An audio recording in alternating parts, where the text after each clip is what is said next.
নমস্কার দর্শক বন্ধুরা, রেসপোর্টসের পর্দায় আপনাদের সবাইকে স্বাগত। এই মুহূর্তে আমি দাঁড়িয়ে আছি যুবভারতী ক্রীড়াঙ্গনে। যুবভারতী ক্রীড়াঙ্গনে কিছুক্ষণ আগেই কিন্তু প্র্যাকটিস শেষ করলো মোহনবাগান দল। তবে মোহনবাগান দল যখন প্র্যাকটিস শেষ করে বাড়ি ফিরছে সেই সময় দেখা গেল যে প্রত্যেক দিনের মতন আজকের ছবিটা কিন্তু একই রকম নয়। প্রত্যেক দিন আমরা দেখতে পাই প্রত্যেকজন প্লেয়ারকে নিজের পায়ে হেঁটে গাড়িতে উঠতে এবং তারপরে বাড়ির দিকে রওনা হতে। আজকে দেখা গেল যে আপুইয়া এবং অভিষেক কিন্তু রোজ একই গাড়িতে ফেরেন। সেখানে দেখা গেল যে অভিষেককে কিন্তু বলা হলো তার গাড়িটা নিয়ে একদম গেটের মুখে নিয়ে আসতে এবং ড্রেসিং রুমের মুখ থেকে প্রায় কোলে করে তাকে বার করা হলো, মানে কোলে করে আপুইয়াকে বার করা হলো। এবং সেখানে গাড়িতে উঠতে কিন্তু যথেষ্ট স্ট্রাগল করলেন আপুইয়া।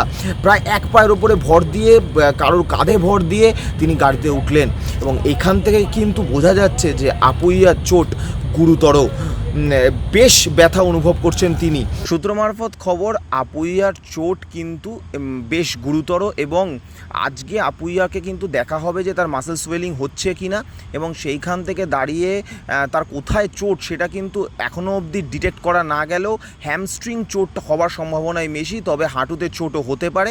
সেখানে তার মাসেল সোয়েলিং কতটা হচ্ছে সেটা কিন্তু আজকে দেখা হবে। তবে এইটুকুনি বলা যেতেই পারে যে সামনের যে দুটি গুরুত্বপূর্ণ ম্যাচ অর্থাৎ পাঞ্জাব এবং নর্থ ইস্ট ম্যাচ, সেইখানে পাঞ্জাব ম্যাচে আপুইয়া অনিশ্চিত হয়ে পড়েছেন। পাঞ্জাব ম্যাচে খেলতে পারবেন না আপুইয়া এবং নর্থ ইস্ট যে ম্যাচ রয়েছে সেখানেও আপুইয়া কতটা খেলতে পারবে সেটার সম্ভাবনাও কিন্তু বেশ ক্ষীণ। অর্থাৎ সার্জিও লোবেরা মোহনবাগানের কোচের কিন্তু চিন্তা বাড়তে চলেছে পাঞ্জাব এবং তারপরে নর্থ ইস্ট ম্যাচ নিয়ে। এরপরে যেহেতু মোহনবাগানের কোনো সেরকম ম্যাচ নেই, টানা অনেকটা দিন বন্ধ আছে মোহনবাগানের ম্যাচ, তাই তার পরের ম্যাচগুলোতে কি পরিস্থিতি হবে সেটা কিন্তু পরে জানা যাবে এবং আমরা যখনই খবর পাবো রেসপোর্টসের পর্দায় আপনাদেরকে সবার আগে সেটা আপডেট দিয়ে দেবো। এবং এরপরে বাকি প্লেয়াররা তাদের মতন করে বাড়ি ফিরলেন। প্র্যাকটিসে আজকে কী হলো যদি সেটা নিয়ে কথা বলতে হয় তাহলে অবশ্যই আজকে প্র্যাকটিসে কিন্তু প্রথমে শুরুতে যেরকম সার্জি সবার সাথে একটি স্ট্রেনথেন প্র্যাকটিস করান সেইটাই করালেন এবং তারপরে আমরা দেখতে পেলাম যে রন্ডো হওয়ার পর 2x2, 1x1, 3x3 এরকম একটি প্র্যাকটিস কিন্তু করলেন সার্জিও লোবেরা।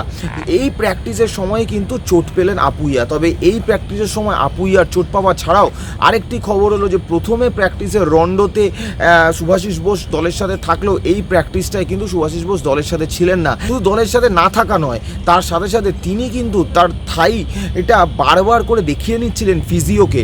সেইখানে দাঁড়িয়ে তিনি এই প্র্যাকটিসটায় অংশ হলেন না এবং ফিজিওর সাথে কথাবার্তা বলছেন। এই ব্যাপারটাও কিন্তু একটু হলেও চিন্তা তৈরি করছে মোহনবাগান শিবিরে। তবে এর পরে যখন পুরো মাঠ জুড়ে দুটো টিমে ভাগ করে ম্যাচ খেলানো হলো তখন কিন্তু আবার দলের সঙ্গে যোগ দিলেন শুভাশিস বোস।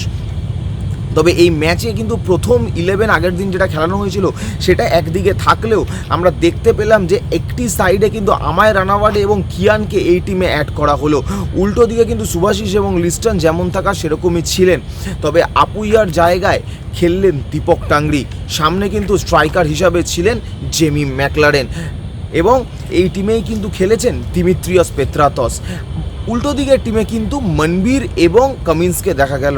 অর্থাৎ একটু প্লেয়ার এদিক ওদিক করে ঘুরিয়ে ফিরিয়ে কিন্তু দেখে নেওয়ার চেষ্টা করছেন সার্জিও লোবেরা। ম্যাচ যেহেতু 12 তারিখ তাই কয়েকজন প্লেয়ারকে দেখে নেওয়ার চেষ্টা করছেন।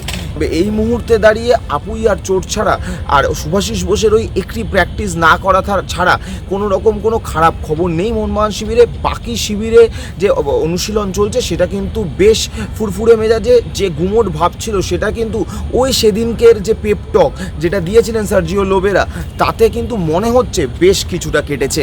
যুবভারতী ক্রীড়াঙ্গন থেকে আমি অর্পণ দেবনাথ, রেসপোর্টস।